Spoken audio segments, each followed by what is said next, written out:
Reported cases of child sexual abuse rose by almost a third last year, according to NSPCC figures, which the charity described as deeply worrying but said showed a greater public willingness to report the problem.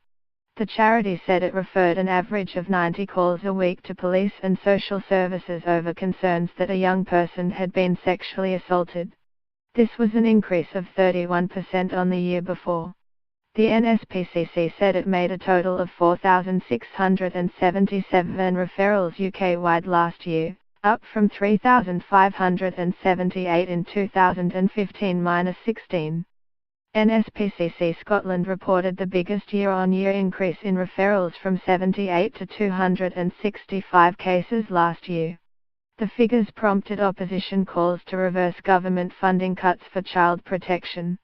The NSPCC also reported a further 3,912 contacts where helpline staff gave advice about sexual abuse against young people.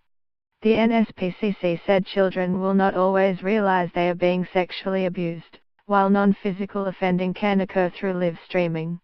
John Cameron, head of helplines at the NSPCC, said, "It is deeply worrying that so many children are potentially being exposed to such a devastating experience, but at the same time it also suggests that as a society we are much more alert to the risks and much more willing to come forward and share our concerns."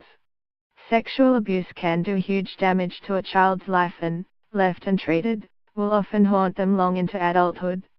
The figures will launch to coincide with the Light Up Christmas for Children appeal to help vulnerable young people over the festive period. Emma Lewell-Buck MP, Shadow Minister for Children and Families, said, "This is the latest evidence that demand for child protection services is going up, just as funding is being cut."